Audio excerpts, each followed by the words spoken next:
ঐতিহাসিক মামলা বলেছি, বাংলাদেশের ইতিহাসে বাংলাদেশের কোনো প্রাইম মিনিস্টারের বিরুদ্ধে এরকমের আন্তর্জাতিক অপরাধ ট্রাইব্যুনালে ইতিপূর্বে কোনো মামলা হয় নাই।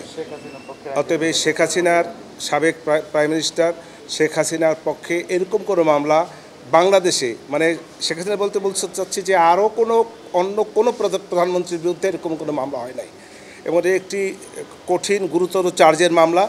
এই কঠিন গুরুতর চার্জের মামলা এই কারণে আমি সময় চেয়েছি, আমি পরিপূর্ণ প্রস্তুতি নিতে না পারার কারণে।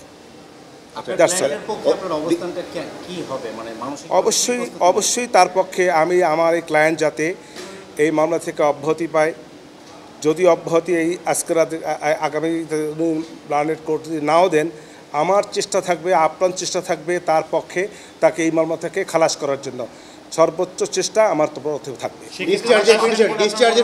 আমি কেমন কেমনে বলবো, খালাস পাবেন কি পাবেন না আমি কি করে বলবো? ডিসচার্জের যে পিটিশনটা দেবেন এটা বিষয়ে একটু বলুন। ডিসচার্জে চাবেন কেন? আমি তো দেইনি, চাবো এই জন্য যে আমি মনে করি যে তার বিরুদ্ধে যে 5টি চার্জ আনা হয়েছে এই চার্জগুলি সঠিক হয় নাই। এই চার্জগুলি সঠিক না বিধায় আমি ডিসচার্জের আবেদন দেব।